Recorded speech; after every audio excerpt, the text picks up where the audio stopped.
What's up, everyone? It is your host, Ghost, coming to you live with another wonderful video. How is everyone doing today? I am doing well myself. Sorry for being a little late. Um, at a toddler emergency, so it put me a little behind. I was all ready to go downstairs, and my poor little girl decided that she needed to pee her pants. So I had to change her diaper real quick while mom went upstairs and grabbed some important items. So that's what happened. I'm gonna double check, make sure my audio is good before I get going on this wonderfulness. Let's see. Okay, cool. That's good. But yeah, that's what ended up happening. So sorry for the delay. All right, cool. I'm good. I can hear myself, my beautiful voice. Anyways, so yeah, that's what happened. Well, yeah. Few housekeeping things before I get started. Make sure you follow me at official W Ghost on the Twitter, the X, however you want to call it. So check me out there. You can see when I go live, status updates, etc., etc. I've been tweeting a little more, so voicing my opinion on things. So hopefully that'll gain me some more audience members, or not. Who knows? And then also follow me at on rumble.com/withghost. That is my daily show. That's what you're currently watching. If you're watching this on Rumble or YouTube, follow me on Rumble. And then also check out my gaming channel, rumble.com/gamingwithghost. That's where I play some video games and have some fun. Check that out because I will be playing the new Naruto game at some point. I have not decided when because I'm busy all the damn time. But yeah, so check me out there. Now, before I get started, I just want to do one thing. I want to do a little to A Wago. That's for you, buddy, for giving me a follow yesterday. Appreciate it a lot. Thank you. But yeah, I just wanted to give you a little shout out. Let's try what I try to do with every new sub or follow, however you want to call it. I don't know. Anyways, so we got a few things. I slightly changed it. I added two things in the beginning I want to talk about because I think they're important. First off is a firefighter who died after saving a guy from overdosing. His killer pulled a gun on him and killed him. Well, actually, I think he was shooting at cops, and then the cop shot him, and I think he got like hit at some point. I got the video. His killer's on $500 bail. It looks like he leaves behind a wife and 3 kids. His name was Mitch Lungar. And so I wanted to watch, we're going to watch the police body cam video. And it's kind of relevant to the first topic, this one, because it was shared by Andrew Tate. So we're going to watch the body cam footage. And then another one, this doesn't have anything to do with Andrew Tate because he didn't share it. But I think I will do it after him, though, after I talk about the Tates. Because I mean, it's a very loose connection. Let's be honest. Andrew Tate just tweeted it out, so it's not really connected to Andrew Tate. It's just something he tweeted out, and I'm going to talk about the Tates. So I figured, why the heck not? So I'll do the second thing I'm going to talk about after I finish talking about the Tates. But after the body cam footage, we're going to look at a Tristan Tate tweet where the BBC got their hands on his criminal charges, and then the worst piece of evidence is pretty benign, honestly, if you think about it. This is from the BBC. As you know, if you've watched me for a while or watched the Tates for a while, the BBC keeps trying to paint the Tates in a bad light, and they have consistently consistently gotten owned. So the BBC has failed once again. So we will check that out.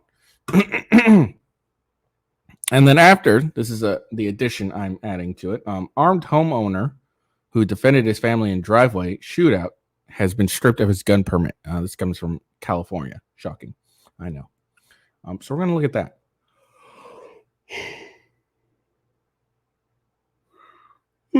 And then Donald Trump's gag order has been lifted temporarily by the appeals court in his civil frauds case. So we're going to talk about that because it's important. And then George Santos, a Democratic, I think he's Democrat. Oh, no, he's a Republican, a New York Republican, has been accused of allegedly spending campaign funds on Botox, Farango, or the fuck that is, and OnlyFans. See, even senators aren't, or Congress people aren't immune to the allure of OnlyFans chicks. What the fuck, dude? All right, so we're gonna read that. I thought he was a Democrat. He's apparently a Republican. All right, cool. And then we will talk about a January 6th conviction. Black Lives Matter activist has been convicted on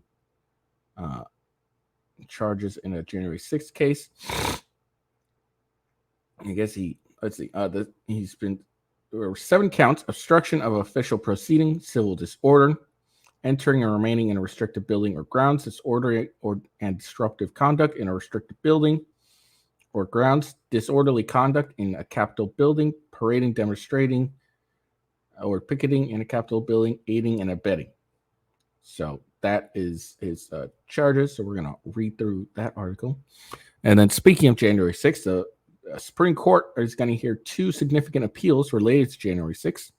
One is a federal agent who brought his firearm to the U.S. Capitol. And the second is the DOJ use of evidence tampering law in prosecuting January 6th defendants for felony obstruction of Congress. So I'm going to read those 2.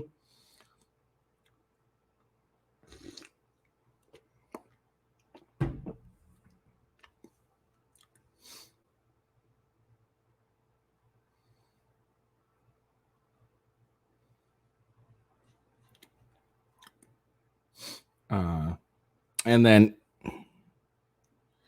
this the next one I'm supposed to talk about. Yeah. And then Vivek Ramaswamy continues to own CNN. So watch his video of him doing that. And then Camille Vasquez, the Johnny Depp's attorney that ripped off, basically showed the truth of Amber Heard, was named Young Lawyer of the Year. And then after that, we go from a very a woman that you can respect. I think any guy can, or anyone can respect Camille Vasquez. So we go from a lawyer, a woman who's a lawyer that you can respect, to a bunch of hoes fighting in a parking lot. So, all right. So that's the plan for the day. I got a little bit more time today because I don't plan on going to the gym because I have such a short time. Or I got to go to work. I go to work early on Fridays. So that is my plan for the day. Hopefully it works out. Also, before I get started, make sure you check out Coffee Brand Coffee. Coffee Brand Coffee is a delicious coffee company that roasts to order. I mean, it's as fresh as you possibly get. Make sure you check it out. My favorite so far is French toast. I have a 5-pound bag. I'm probably halfway through with it by now. I drink Coffee Brand Coffee daily. But if you don't like coffee or, don't like French toast, there's a variety of flavors of coffee: dark roast, bourbon, Rocky Road, etc. But if you don't like coffee, there's teas and hot chocolate that you can try out. And then some snacks, mostly nuts and some saltwater taffy. My referral link and coupon code is in the description. Those links are in the description, so check it out. All right, let's get to it. So here we are. This is the body cam footage of that incident I was talking about between the guy who was overdosing and then shoots the cop. or the firefighter. All right, let's watch. Hey, buddy. He isn't responsive. Okay. Hey, bud. Hey, how you doing? They gave him Narcan and he popped right up. So I don't know if you guys want to do anything with that. Hey, Houston, buddy. I'm right here. You went unresponsive. And you're agonally breathing, which means like laborious, like pre-death breathing. They gave you a little bit of Narcan, which treats opioid overdose. I'm not saying that you did anything intentionally or illegal. What I'm going to do, bud, I'm going to pat you down, okay? You're not in any trouble, but I need to make sure nothing's going to happen with them, okay? All right? Wait, I can't, I have to check myself first. All right, check yourself, yourself. Yeah. All right. Houston, real quick, do you have any weapons on you? No, sir. Okay. Kind of a bulge on your right side. That's my phone. Okay, don't reach for anything. Just That's my phone. Hold on. I don't want, look, man, I have a problem with officers touching me, man. Lift up your shirt then. Sure. I get Lift up nervous your and shirt, stuff. You lift your shirt up a little so We I can want to see make your sure face. everybody's safe. Look, for instance, my...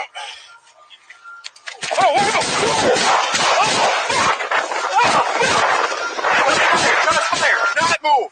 Stay right there. We'll get you. Just stay there, okay, buddy? Get the ambulance up for the female. 36-year-old Mitchell Lungard is the first firefighter to be killed in the line of duty in Appleton in 86 years. So there we go. There we have it. So, this is a black guy who was obviously had overdosed on some opioids. And yeah, fucking hell, dude. Like, so, I mean, and, firefighters came because they were called. So they gave him some Narcan, woke him up. And then police came, and because it was, they had to use a Narcan to wake him up, they suspected him of opioids, it looks like. And so they were trying to, talk to him and search him and all that stuff. And his response is, "Oh, I'm going to shoot some motherfuckers," apparently, is his fucking response. And so he ends up not killing the cops, but ends up killing the firefighter who just saved his life. And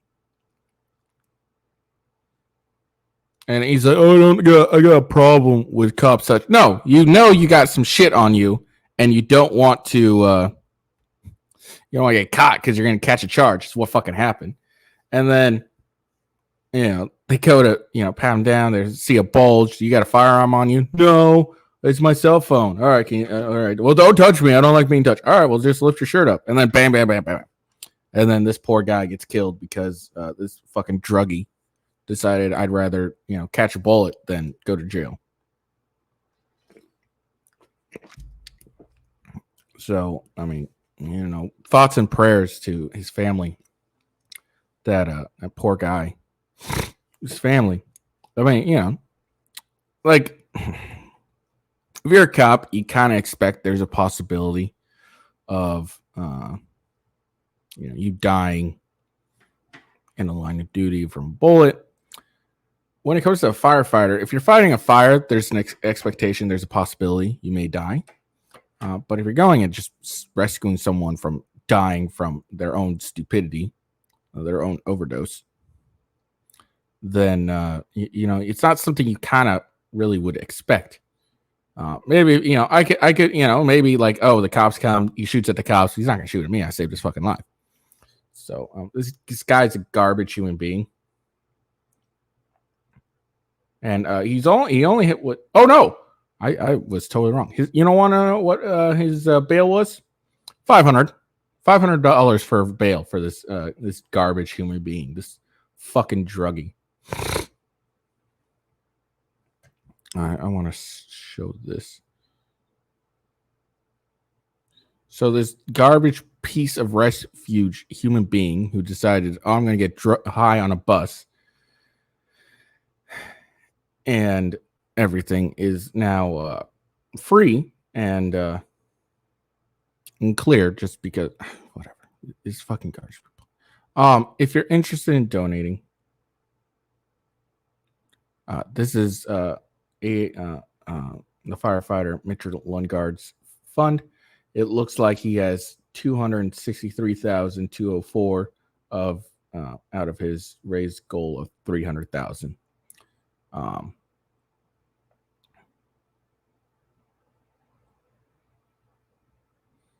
Dude, this happened on May 15th, 2019. Holy crap. This happened like a while ago. Huh. I didn't realize. I thought this was something recent. This happened a while ago. Okay. All right. Let's see. So then just this. Okay. Hold on. So that's I thought this was something that was recent, but that happened a while ago. Mitch.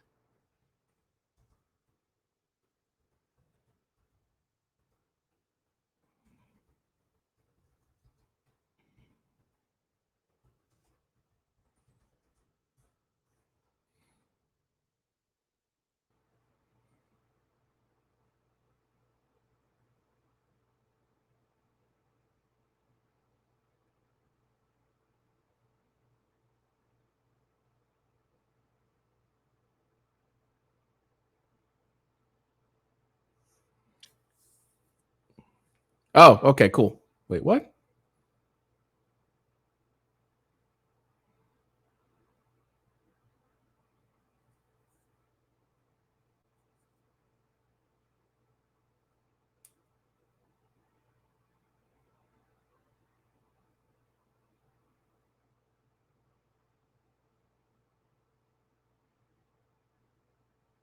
Okay, so Ruben Houston. Okay. Fuck, this thing was not accurate at all.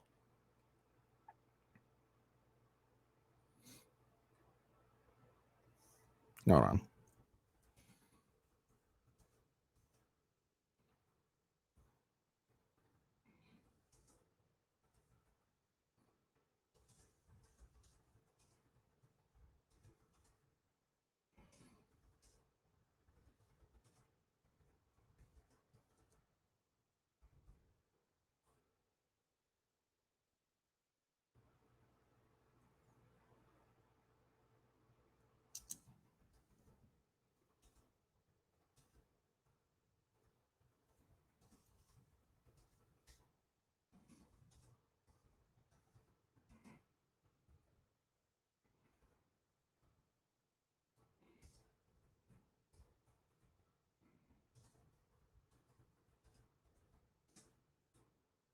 Anyways, so this didn't really happen.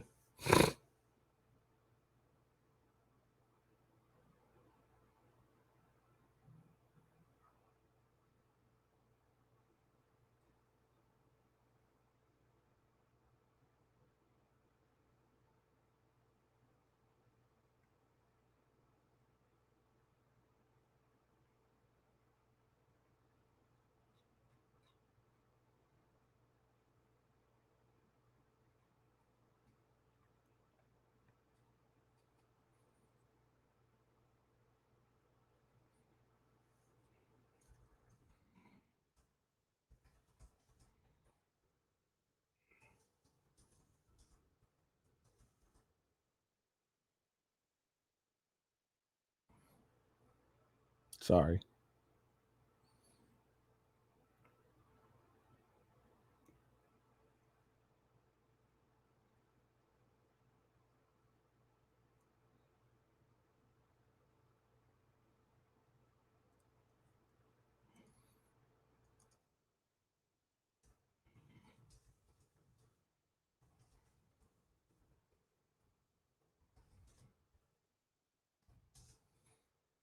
Sorry, I'm just trying to kind of fucking annoy that I got.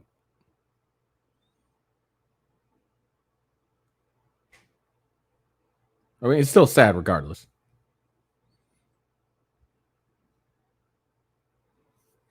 Okay. All right, cool. All right. So yeah, it's still tragic regardless. But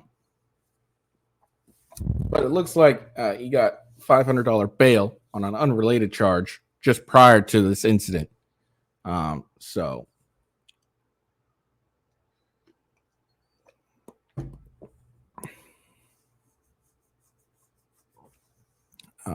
he did this by basically simply changing his name slightly, and his record was not, wasn't able to be found. 3 years later, it comes out that's how this happened. So this guy should have been in jail, but he wasn't, because he just added an extra letter to his name, and the courts couldn't find him. So there you go. That's what happened. All right. So this is an old incident, May 2019. That's old as fuck. I hope his family and his wife and his kids are doing well. Still very sad. All right, moving on.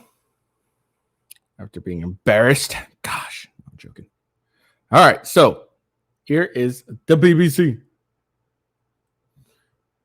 All right, so The BBC. The beaches. So you You get still the believe so, that? what's it? So you get the indictment, right? Yeah. Which is supposed to be evidence that I'm a human trafficker. Correct. And I called my ex-girlfriend, who says I'm innocent, a slave in the file. That's the big bombshell. Aren't you Slave those underwhelmed? bitches. Did you say that or Aren't not? you underwhelmed? Did you say that By or not? did I call my ex-girlfriend a slave in the indictment? You Yes. said slave She those bitches. is fighting for my innocence, and she knows I'm innocent. She's told all the judges and courts to be called I'm innocent. If the fact that you get your hands on the indictment, users at the BBC, pedophile harborers, and the worst thing you find in the indictment isn't anyone kidnapped, anyone chained up, anyone tied up. The fact that I called a girl who still loves me, my slave, and isn't a victim. You said You are slave so those bitches. you are so pathetic. You said slave those bitches. Work them 12 hours or more. You're a bitch. So there you go. Tristan's 100% right. Dude's a bitch. So basically, what happened is the BBC gets as you can hear, the BBC gets their indictment, and Tristan points out something pretty accurate. They get a hold of his indictment. The indictment obviously is he's saying list all the crimes and whatever he's being charged with, or whatever. It shows everything, and the worst thing they can find is him saying to an ex-girlfriend, "You're my slave, bitch." Like, that's the worst thing they can find. They didn't find anything on him being a trafficker. He's holding chicks hostage. Nothing. It's him talking to a girlfriend, who apparently is fighting for him to be released as well. So an ex-girlfriend that's not one of the quote unquote victims that are the court is trying to prosecute him for. It's just some chick that he used to date and loves him so much that she's trying to get him to be free. That's the worst of the BBC. Like, really? That's the worst you got? You got some chick or some text message. Look, okay. Let's be honest, guys. Let's be honest, people. You say some shit on text message to your significant other as jokes. Like, you know how many times I've done that to my wife? I call her not smart or dumb or dramatic or whatever, or I own you. Where are you gonna go? Blah blah blah blah blah. You know how many times I do that? All the time. I'm clearly joking with her. I'm having some fun. So that's what that basically looks like to me. Tristan's texting some chick and he's like, "Yeah, you're my slave, bitch. Haha, I'm gonna work you 12 hours a day." Blah blah blah blah. But like the BBC sees it, like, "Oh shit, we got the evidence!" Woo! they're like they get this and they're like, just yeah, I'm so excited. We got this shit. They're throwing a party. They're so excited, and it's just so underwhelming what they're trying to do. Is that's the best they got is some text message between them. They got to ask them about it. Like, "Oh, you said slave those bitches, correct?" It's like, did I say in the indictment? And Tristan goes, "Did I say in the indictment? Did I call my girl a girl I was seeing, ex-girlfriend, a slave in the indictment?" Yes. Like, that's the best you got, BBC. Like, and it's funny because you would think if they got this and there was like some sort of evidence of actual trafficking and whatnot, they'd run with it. But they run with a text message between him and a significant other at the time. That's what they got. And I love Tristan. He was like, "You're a bitch." Agreed, Tristan. Agreed. All right, let's get going. But yeah, so that's the Andrew Tate update. If I remember correct, they're no longer on house arrest, but they can't leave the country. So they're free to go around. They don't have to be stuck in their house anymore. But they can't leave Romania, if I remember correctly. So that's an update on the Tate case. All right, moving on. So, armed homeowner who defended family in driveway shootout says his permit, he's been stripped of his permit. NRA calls revocation, I guess a reissue basically, of his concealed carry permit reprehensible. Oh, okay. So NRA saying that it being stripped is horrible. What the?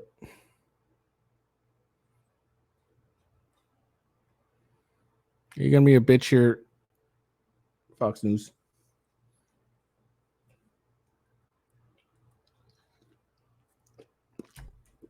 All right, hold on.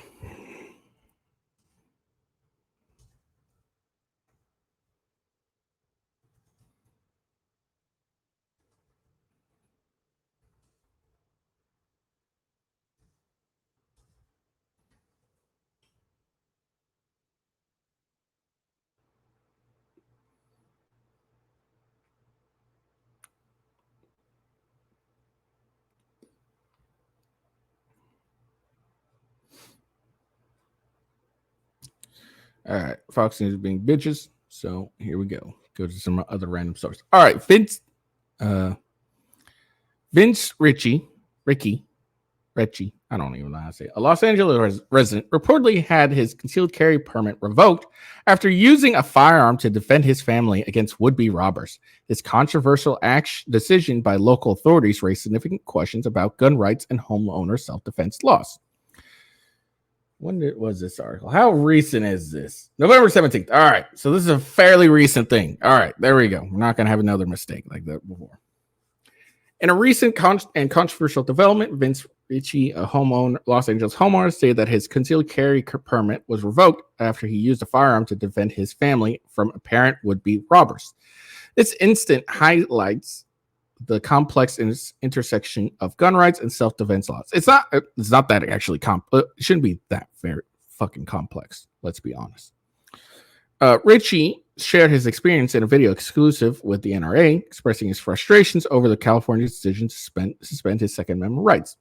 According to Richie, the Los Angeles County sheriffs informed him of a revocation, which he believes was a result of his confrontational behavior towards LAPD officers investigating the shooting at his home. He criticized the LAPD's handling of the case, described it as sloppy police work. He specifically pointed out their alleged failure to collect crucial evidence, including casings found near his home. This incident has sparked a broader debate on rights of homeowners to defend themselves and their families. The revocation of his permit raises questions about the criteria used by law enforcement in such a decision. The implication of legal gun owners who use their firearms in self-defense. The case has garnered attention for gun rights advocates and those in favor of stricter gun control measures, reflecting the polarizing views on family-related issues in the United States. Hold on. I would love to hear the people in favor of stricter gun control measures arguing about this thing. This guy has a gun. He's going to get robbed. He uses said gun to defend himself and his family. How are you going to try and spin that to do stricter gun control? He's not like he didn't wave and shoot a bunch of fucking random people. He shot bad guys. As the story continues to develop, it underscores the need of a balanced approach to gun legislation, one that respects the laws of the rights of lawful gun owners while ensuring public safety. The outcome of Richie's situation may have lasting implications of how self-defense cases involving firearms are perceived, managed legally, and socially. Yeah, here's my take on it. How about, let's see, fuck you, Second Amendment. Go fuck yourself. There we go. I'm not a felon. I'm a law-abiding citizen. I have not been adjudicated mentally defective. Go fuck yourself. That's what I have to say. How about that? That's how complex gun rights should be. Go fuck yourself. I'm not a felon. And even then, I could argue that some felons should be able to get their guns back. Actually, in all honesty, most felons should. Because if you serve your time and get out of jail, You've done the punishment. Why are you continuing to be punished? Well, that's an argument for another time. But yeah, so this guy uses his guns, legally obtained guns, to defend himself and his family. And his punishment is, well, now you can't carry it concealed. I don't know the gun laws in California. I don't really give a shit because I'm never living in California. Probably never go there either if I could help it. The Whatever podcast invited me. Maybe I'd go. It's not going to happen, but if they did, I might consider going. But yeah, he definitely got it stripped because he was criticizing LAPD. Let's be honest. You criticize cops, you're going to lose your concealed carry. Because how dare you hold cops accountable for their inadequacies? But yeah, that's definitely what happened. Let's keep it 100. All right, fucking dumbass LAPD.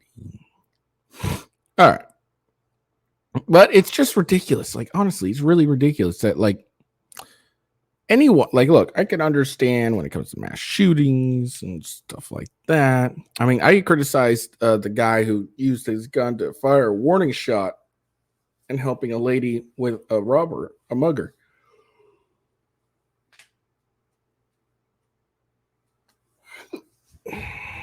Now, I don't know the situation of this Los Angeles thing, but I can assume since he wasn't arrested, he was able to articulate a reasonable fear of death or bodily injury.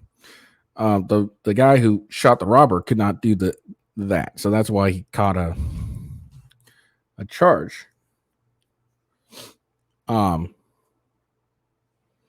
So, but yeah, anyways, so I don't know the case, but clearly he wasn't found to be negligent in his actions, or else he would have been charged. That may still happen. I don't know, but yeah, no, it's just ridiculous that look, there's no way in hell that this was due to the incident. Like, it has to be because he criticized the LAPD for their fuck ups. Because you can't. There's no way. They'll try and spin it saying, "Oh, it's because of such and such incident," but there's no conceivable way you could.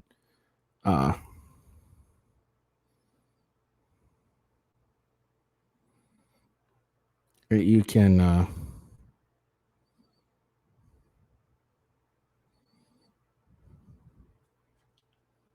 say that this guy should have had his concealed carry permit revoked for using the gun for the exact purposes they're supposed to be meant for, defending oneself and family. All right, let's move on. Fucking idiots. That's why California is a garbage state.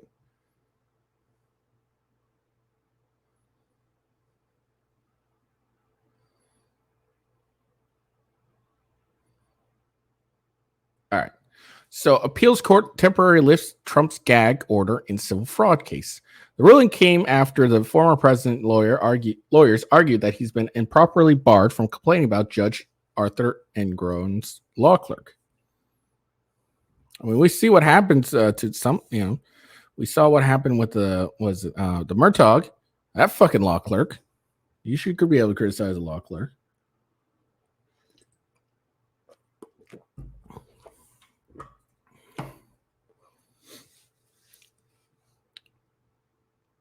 All right. So a New York appeals court on Thursday temporarily blocked a gag order in former President Donald Trump's civil fraud trial that barred him from complaining about the judge's law clerk. The appellate division judge ordered the stay after Trump's attorney appealed the gag order that Judge Arthur Engoron had put in place as being unconstitutional. In a brief handwritten ruling Thursday, appellate division Justice David Friedman said he granted an interim stay on the gag order given the constitutional and statutory rights at issue. The pause will remain in place until at least November 27th, when a full panel of appeals court judge will consider the matter. Trump bashed the clerk on his social media platform, Truth Social, after the ruling in a post that did not name her, but celebrated the appeals court ruling. I love Trump. post criticizes Engorn's ridiculous and unconstitutional gag order for not allowing me to defend myself against him and his politically biased and out of control Trump-hating clerk who is sinking him and his court to a new level of low. The gag order did not prohibit Trump from criticizing Engorn. Engorn imposed the gag order last month on the second day of the 250 million New York civil trial after Trump posted a picture of the clerk and disparaged her in a true social post. Personal attacks on members of my court staff are unacceptable, inappropriate, and I won't tolerate it. Engorn said after finding out about the social media posts and critical comments Trump's made about the clerks to reporters covering his trial in Manhattan. The judge fined Trump twice for a total of $15,000. Does he get that $15,000 back? Like, is it reimbursed to him? Since it was found to be unconstitutional? Just wondering. After finding he violated last month's order.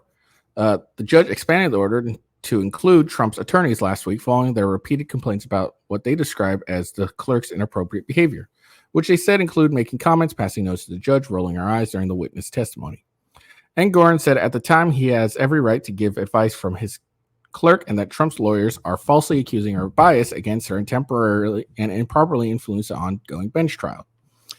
While ordering them not to refer to his staff, he said in his written rulings that his chamber has been inundated with threats since the trial began on October 2nd. Boo-hoo. In this appeal, Trump's argued that the gag order were not narrowly tailored. The mere potential that speech may anger or provoke others likewise does not entitle Judge Engorn to suspend the wholesale rights afforded litigants by the First Amendment and the New York Constitution, Trump attorneys wrote. The First Amendment does not permit Justice Engorn to restrict speech based on the audience's anticipation unruly reactions. He also contended that the fines Trump was hit were excessive, and Engorn had not followed proper procedures in imposing them. The appeal Wednesday did not mention the name of Engorn's clerk, but included numerous pictures of her. Trump's attorneys also filed a motion for a mistrial on Wednesday, which included repeated reference to the clerk's name in addition to numerous pictures. Friedman, who hit a pause on the gag order, is the same appellate judge who issued a temporary stay of trial in September, citing concerns by Trump's lawyers regarding outstanding legal issues. A full 5-judge panel that included Friedman lifted the stay before the trial started. Fortunately, the Constitution and the First Amendment protects everyone, including President Trump. Trump's attorney Chris Kesey said Thursday, the public will again have full access to what is really taking place in this unprecedented trial.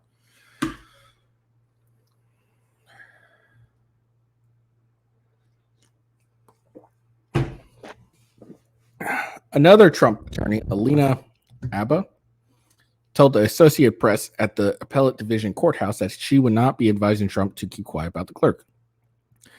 I don't see a reason for restricting because Ms. James is continuing to disparage my client, she said, referring to New York Attorney General Tia James, who brought the fraud case against Trump and his company. Both sides need to be able to speak. Trump was also hit with a gag order in the federal criminal election interference case against him, which barred him from making statements from about potential witnesses and sparing comments about the prosecutors, court staff, or support personnel. U.S. District Judge Tana Chutkan, who's presiding over the case, briefly lifted the order last month pending Trump's appeal on constitutional grounds, but eventually put it back in place. The U.S. Circuit Court of Appeals for Washington, D.C. will hear arguments Monday on Trump's appeal in the federal case. Look, all you fuckers are public servants. We'll bash you as much as we fucking want. Like, go fuck yourself. Seriously, go fuck yourself. If you're so, we're getting threats and stuff like that. Look, don't threaten the judge. It's dumb. Don't threaten his snap. That's dumb. Bash him all you want. Don't threaten. But let's be honest, Judge. All right, you have security in the courtroom. You're not in danger there. I'm afraid in the house. Look. There's all of it's talk. No one's really going to do anything to you. Let's be honest. You're not that important. You're just an asshole. But, in any case, regardless, the First Amendment's the First Amendment for a reason, people. All right. You don't get to just Oh, you made disparaging comments about my clerk. So what? You're a public servant. Guess what? You get to be open to criticism, just like these fucking cops in Los Angeles, who more than likely suspended this dude's concealed carry because they didn't like what he said about them. So, shout out to the appeals court, especially Friedman, Justice Friedman.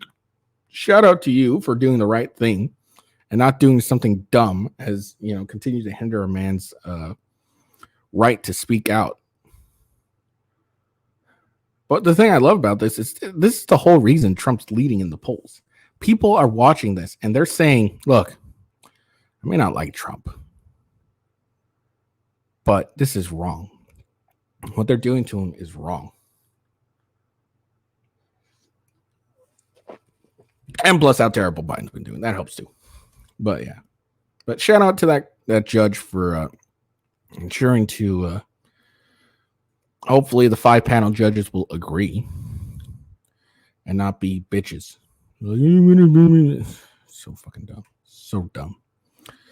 All right. Let's check this out. So moving on. It just really irritates me. This whole thing really these charges are complete bullshit. Because look, the civil frauds one has to do with the fact that he valued his Mar-a-Lago estate a lot higher. I think that's this one than it ought to be. And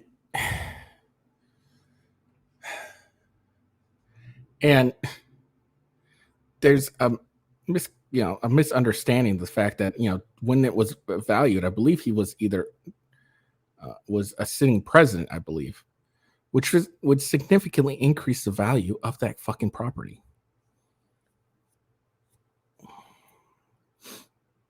I think that's what this civil fraud part.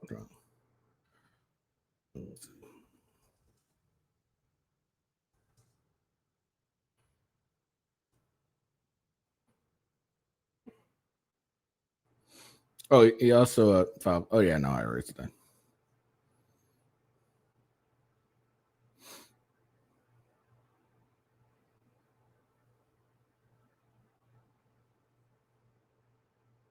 Okay, no, this isn't about Mar-a-Lago. My bad.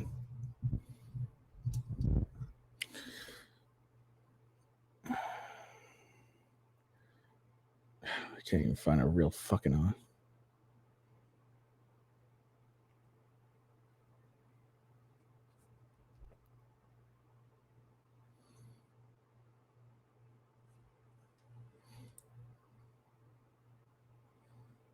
Oh yeah, sorry, I'm thinking of something entirely different. Yeah, so it's the trials basically. They're been found to inflate his assets by billions of dollars to secure more favorable loans and insurance terms, which I think is a very dumb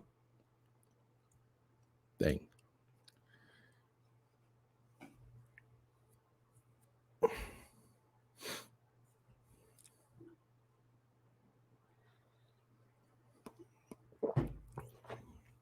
Mar-a-Lago thing, I'm thinking of something entirely different. But yeah, that's what it is. They were accused of inflating their assets to secure better loans. That's what it basically is.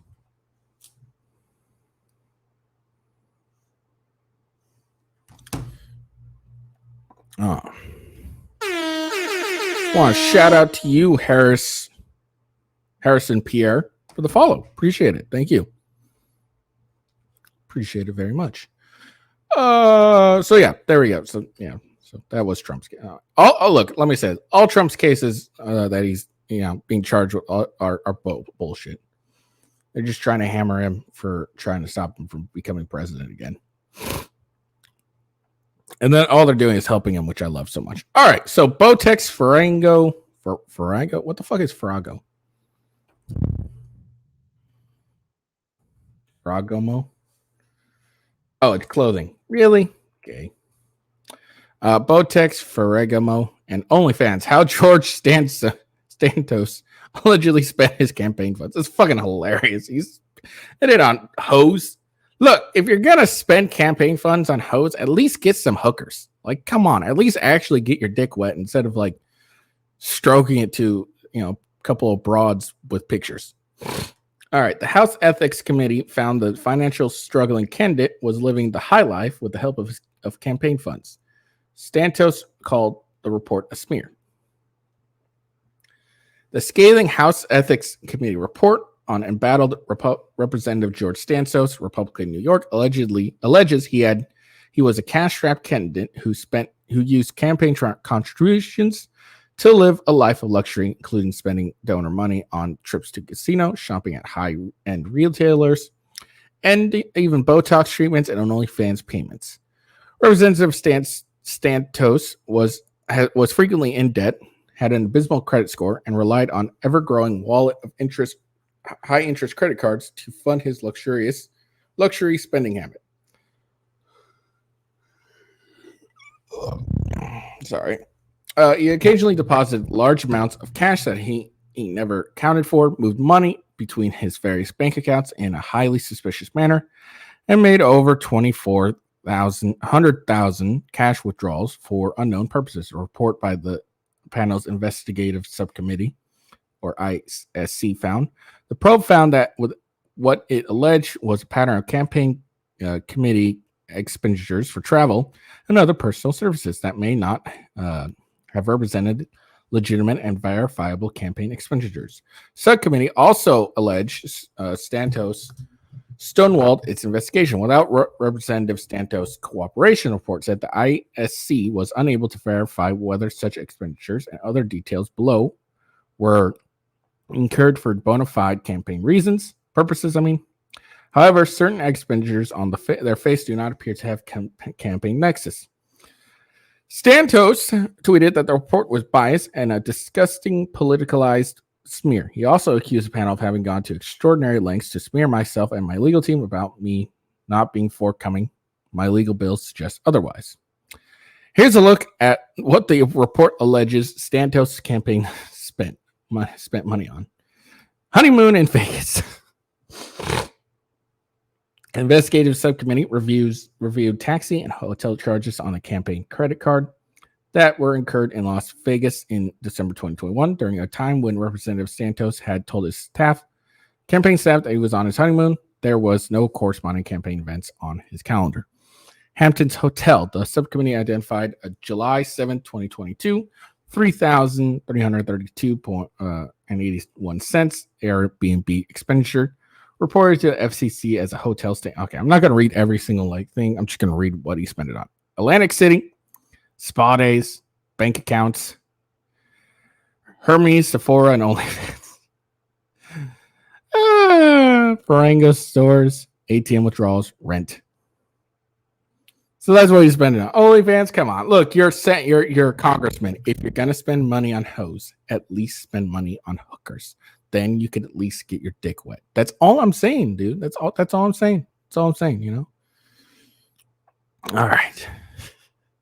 It's hilarious. So we'll see if that. Oh, and apparently, sometime this morning, they're going to the ethics committee is gonna. What are they gonna do? They're gonna It's not censured. What the fuck are they gonna do? Do.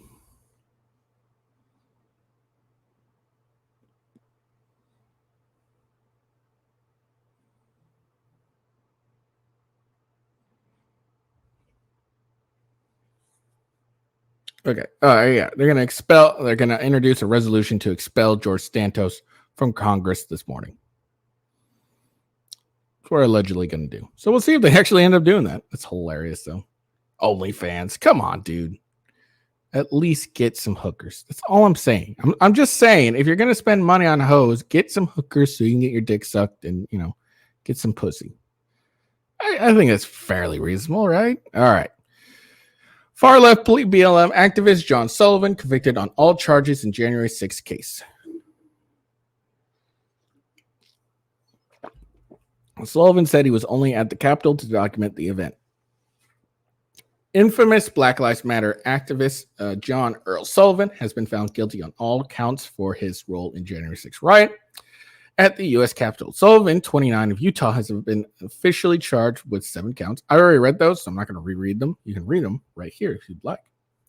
U.S. District Court Judge Royce C. Leperth has ordered Sullivan to be placed in custody until his sentence date per NBC.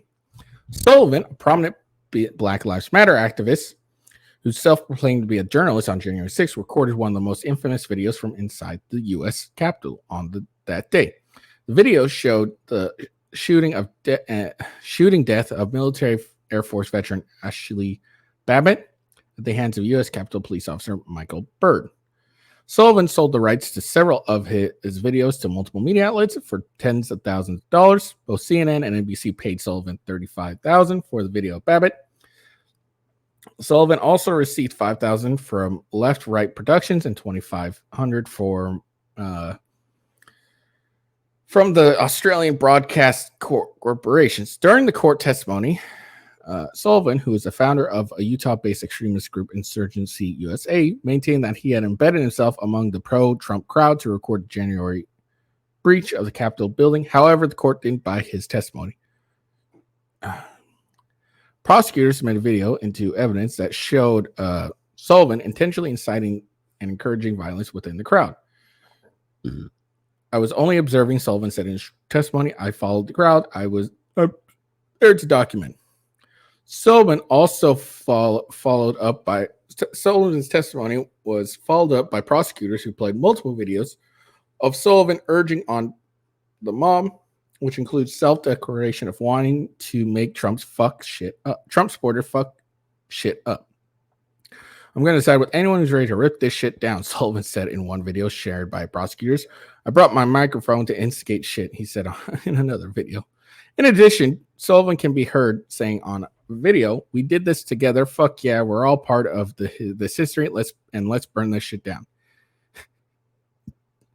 NBC News reported the prosecutors portrayed Sullivan as an anti-establishment activist who had the goal to burn it all down during the January 6th Capitol riot.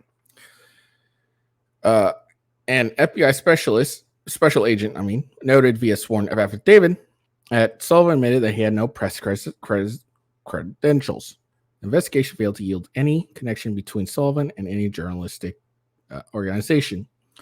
During initial court proceedings, federal prosecutors Brian Reeves pointed at Sullivan's protest-drawn provocateur persona and alleged that he will pose as different members of organizations, even those that have disavowed him, just to stir up trouble. Sullivan also had plans to return to Washington for Inauguration Day on January 6th. January 20th, Reeves emphasized. Sullivan was arrested and charged earlier in July 2020 during the Antifa Black Lives Matter riot, where drivers in Provo were threatened and one was shot. Additionally, it was disclosed that Sullivan was formerly an Uber-endorsed Olympic speed skate prospect. He performed a variety of odd jobs during his training before starting his new job as an Uber driver. The ride-hail service linked to Sullivan's self-started GoFundMe page in an article headlined "Meet John, an aspiring speed skater," which highlighted Sullivan. The campaign raised $2,500 before it was removed from the site. The self-described social justice activist checkered past has raised doubts about his genuine intentions. Even political left figures have questioned Sullivan's actions following the January 6th riot and denounced his effective attempts to blend in with the protest crowd. Lex Scott, the head of the BLM Utah chapter, maintained to Fox News that his group does not want to be associated with Sullivan. Too bad. CNN Anderson Cooper featured Sullivan on his show in the wake of the riots to present his account as the self-proclaimed heroic reporter who both witnessed and captured the female veteran's death. That's funny. What's funny is, they got the videos of showing him apparently inciting a riot, and I don't see any charges for riot incitement, which is interesting. So there you go. Even BLM is getting their pound of fresh from January 6th. Look, I don't think anyone should be charged with January 6th. I don't even think this guy. I guess with especially with the charges he got, I don't think there's anything that he should be charged with.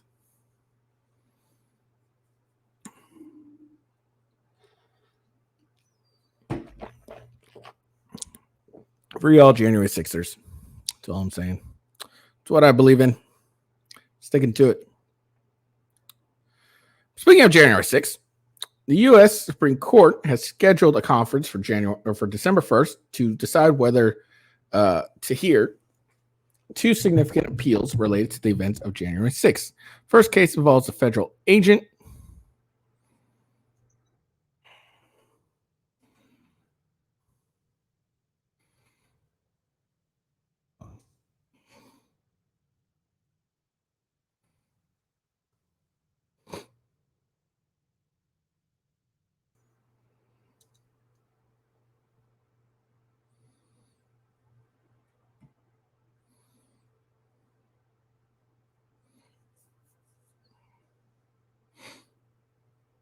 Sorry.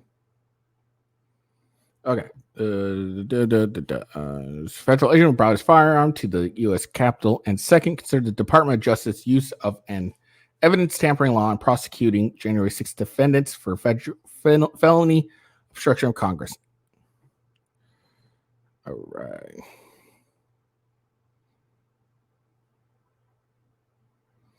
Apparently, December 4th should be when they agree whether the Supreme Court will agree to review the cases, reject the petitions, postpone them for further discussion at a later conference. So, let's see. I couldn't find much on the whole DOJ part. I think this is the FBI agent, the federal agent. A former FBI agent has been arrested for alleged role in the January 6, 2020 attack on the U.S. Capitol and charged with 4 misdemeanor counts, including unlawful entry, a restricted building, and disorderly conduct, according to court filings. Jared Wise, 51, who served as an FBI agent and supervisory agent from 2004 to 2017, was taken into custody on Monday and released home with conditions, according to court filings. Till last June, he resided in New Braunfels, Texas, but has since moved to Bend, Oregon. Let's see. Told cops he was disgusted by them. They're Nazis. Gestapo. Camera footage also captured Wise's reaction on surrounding protesters began to attack police officers trying to defend the Capitol. Finally added, in the video, he can be heard egging on by shouting, "Kill him, kill him, kill him, kill him." Well, that's not a good idea. That's dumb. All right. So I think that's the federal agent that's being referred to. I don't know if he has much of cases. I don't know. We'll see. I don't know what's for. That's funny as hell. Kill him, kill him, kill him. It's not a good thing to say at all. You really remember the video's going to come back and bite him in the ass. All right. Yeah, there's really not much. It'll be interesting. We'll see what happens with this Supreme Court. If they actually end up doing anything. Probably won't. Probably say, no, we're not interested. Maybe at least for the federal agent. Maybe they'll be interested with the DOJ thing. I have no idea. I couldn't find any information on that. So I'm not sure what they're talking about. But come December 4th, maybe we'll get some news and we'll figure out what's being said. All right. So here's Vivek going against CNN again and owning them. Ramaswamy reacts to rivals Trump's vermin remark. Let's see what is being said and how Vivek owns CNN. That language, they live like vermin. Do you believe that that is, as your Republican colleague Chris Christie has said, neo-Nazi rhetoric? This is a classic mainstream media move. Pick some individual phrase of Donald Trump, focus on literally that word without actually interrogating the substance of what's at issue. The word was chosen for a reason. We are in the middle of a cultural war in this country. The word was chosen for a It's reason. actually describing a series of behaviors. You have Antifa and other related groups that have been burning down cities for the last 3 years in this country. Would you describe them as wildly vermin? violating the rule of law. We have an invasion on our southern border. We have millions of people crossing our southern border. Let's talk about the substance of why we have to recognize that we're not in ordinary times. Would you use that language the vocabulary of yourself? the vermin or not is not what's important. Well, I haven't used that language. So you would can look you? at my track record on the campaign trail. I talk about the issues. We all talk about them differently. But what I'm not going to do is play some game of focusing on some word that somebody else said without ignoring entirely the substance of what we're actually talking about. A border crisis of historic proportion. Economic stagnation we haven't seen in 50 years. A national identity crisis and a loss of national pride in the next generation that's potentially existential for this country. Let's talk about our dependence on China. Today, we're actually talking about Xi Jinping, picking on Donald Trump's word vermin to talk about that status quo. You know what's vermin? What's running around San Francisco on a given day before Gavin Newsom cleaned it up on a dime to roll out the red carpet for Xi Jinping. If he could do that for Xi Jinping, he could have done it on an ordinary day. And yet we're here sitting talking not about the substance of that, but on one word that Donald Trump said in some speech in Miami. This is what's wrong with the mainstream media. Focus on substance and let's have an actual policy debate rather than talking to a presidential candidate instead of the policy substance of what's actually going on in the country, picking on some word that Donald Trump said on a certain day and asking me for comment on it. Give me a break. Go Vivek. Go Vivek. Dude, how is this guy falling behind Nikki Haley in the polls? I think those polls are rigged.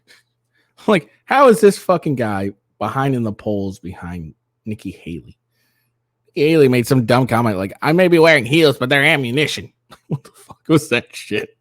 If you watch the debate, what the fuck was that? What was that comment?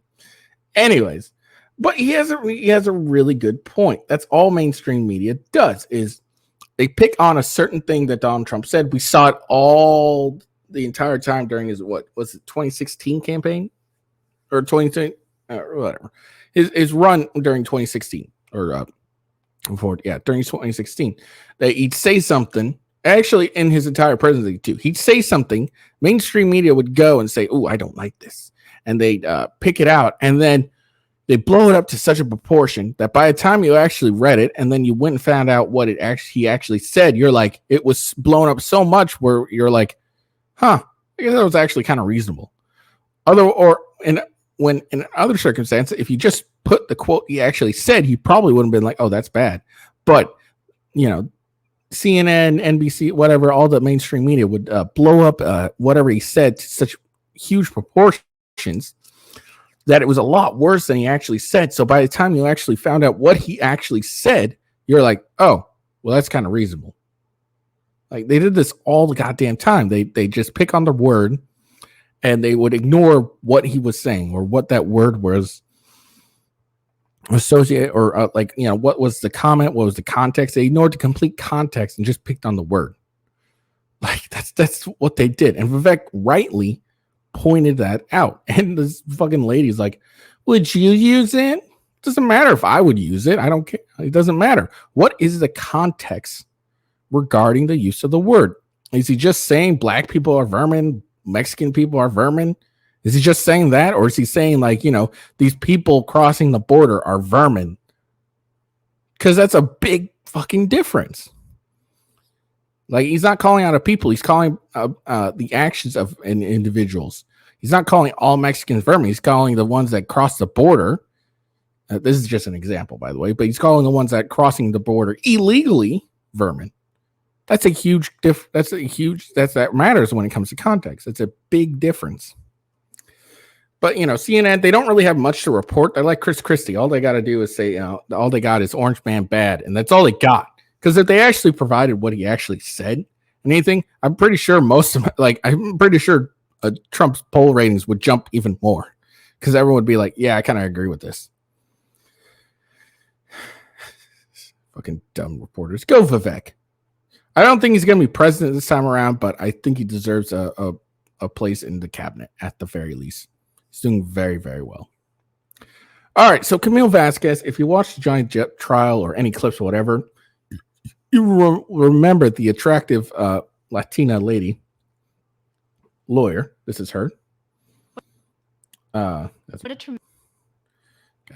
So you remember her, and if anything you remember her crossing Amber Heard and just eviscerating her on the stand, and then completely and owning her lawyer, her attorney, Amber Heard's attorney, Elaine Barwell, I think was her name, completely owning her on her recross, where like 90% of what Elaine was trying to ask to Amber Heard was ended up being objected to and sustained. So Eve Barlow. That was her name, not Elaine. Was it Elaine or Eve? No, not Barlow. Elaine is Amber Heard. Eve Barlow's is Amber Heard's fucking fake best friend.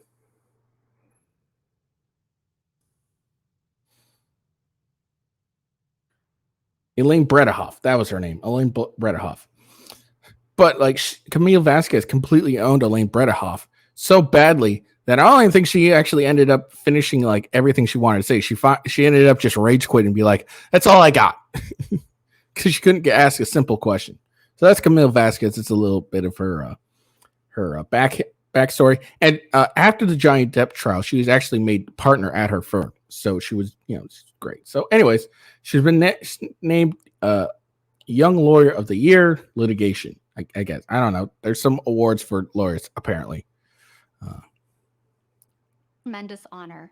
Oh, and this is her statement. Thank you to the American Lawyer. I am truly humbled to have been nominated and to receive the award. I would be remiss if I didn't express my sincere regrets for not being able to join you all this evening and to meet my fellow distinguished nominees. Congratulations on your nominations. This is one of the moments I call a pinch me moment. It's a moment of reflection and where I can express my gratitude for the numerous people who have supported me along the way. I learned early on the value of an education from my parents. For first-generation Hispanic women, that meant endless opportunities. I have the most wonderful family, and I fully appreciate how lucky I am to have their encouragement, support, and love. Thank you, Mom and Dad, Cherie, Michael, and Esme. I have also been blessed by amazing mentors and champions throughout my career. When younger people ask for advice, I encourage them to seek out both mentors and champions. This evening, I encourage us to remember the people in our lives who have given us the chance. I encourage us to be those people for the younger lawyers. It's made the most tremendous impact on my career. I also want to thank my firm, Brown Rudnick, for its dedication to my practice. I work with smart, great lawyers who also happen to be extremely kind and generous people. I want to again say how grateful I am to receive this award. I consider it an honor to walk into a courtroom and advocate for my clients. I consider it a privilege to help my clients achieve their objectives and to be their voice. I am one of those fortunate people who gets to do what I feel I was born to do. My greatest reward is being a lawyer. I wish you all continued success. Thank you once more. All right. That's Camille Vasquez. So that's her. Also, if you remember, there's all these rumors that her and Johnny Depp were hooking up and everything like that. It's another thing I wanted to add. But no, good for Camille Vasquez. She really earned it. If you watch the trial at all, you could fucking agree.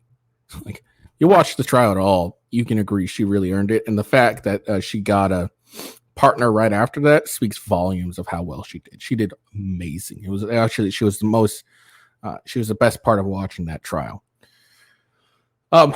Real quick, I just want to show something. So this is just, hold on real quick. Just a quick real one. Sorry. Just a quick rewind. Back to the last thing we were talking about, the whole vermin thing. So this is this Brooklyn dad defiant fucker. I don't know. He has dumb shit, he says. Let's be honest. All right, so I know he tweets this. I know I would never vote for someone who referred to me, my neighbors, or any human being as vermin. Copying elements of Hitler's speech is a bad look for anyone, let alone a former president. If that doesn't immediately disqualify you, it says more about you, or disqualifying. If that isn't immediately disqualifying for you, it says more about you than it does about him. And then at some point, okay, so that one, it doesn't say when. I guess that obviously was recent. This was in 2018. Every day I'm exhausted. I never seen a more nonstop parade of ugliness. Trump tripped over the ugly rock, and all the hateful, lying, and stupid MAGA vermin crawled out from under it. But I can't wait. I won't stop. There are 17 days left. Make them count. Vote #vote blue. This is a big old self-own. I don't know what the fuck it is. That was fucking hilarious. Oh, man. All right. I just wanted to see. I saw that while I was listening to Camille talk. And I was like, this is funny. I got to show this. All right. Last but certainly not least, let's watch a couple of stripper hoes fight. And it's kind of funny too. All right. So there he goes. A nice ass. There we go. So let's watch this. I just came across this. I thought it was funny. Fight me. She's scared of me. To everyone. She ain't scared of you. You're a prostitute. Back She up. ain't scared of you. Hold on. She calls this chick here a prostitute. Look, chick, you're probably a prostitute too. Let's be fucking honest. Look at what you're wearing. You know what's funny? This chick here that she's calling prostitute is far more covered up than this ugly bitch. It biblically states that prostitution is a sin. Oh, yeah. So back up. Okay, and you think dancing naked Get for away. money ain't a sin? You don't think what you're doing ain't a sin? Go ahead. Go Look ahead. at this. Look Go at ahead. This bitch what the is fuck crazy. is this? What is this? You know what that reminds me of? If you ever watched the movie Get Hard, there's this like dancing like jiu-jitsu or whatever that Will Ferrell's character does. Hold on, I want to see if I can find it.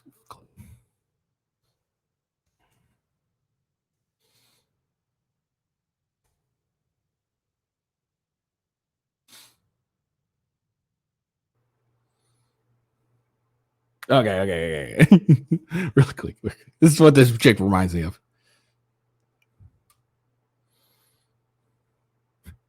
This is what she reminds me of. All right. You had to change your clothes for this? That's what she reminds- What the fuck are you doing, man? It's called capoeira. It's a Brazilian martial art, but don't be fooled by its beauty and grace. It's actually quite deadly. This is deadly. That's deadly. Stab. Ow!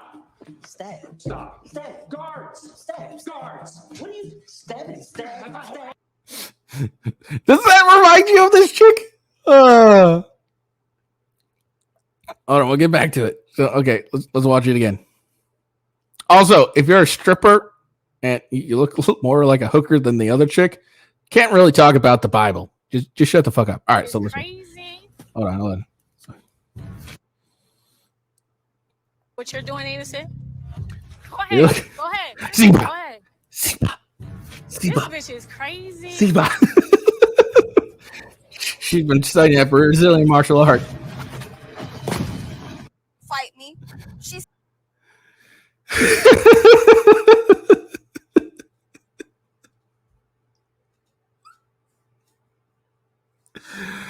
Oh, that was the dumbest thing I've ever seen. Oh, that little dance. Siba.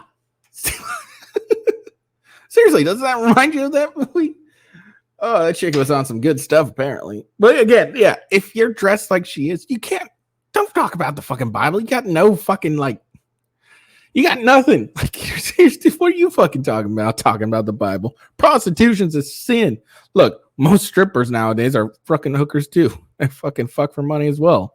It's how they make a good amount of fucking money nowadays. Oh, man.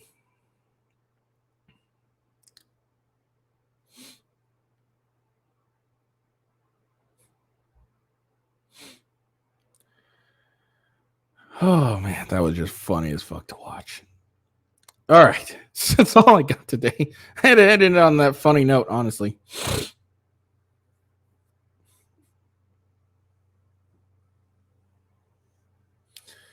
All right. That's all I got today. I hope you guys have a good day. I certainly enjoyed that last bit. Make sure you follow me on X, on my Rumbles. Check me out. Give me a good follow. Rumble.com/withghost and rumble.com/gamewithghost. I will be playing the new Naruto game coming out that came out yesterday. All right. I hope you all have a good day. Peace out and see you later.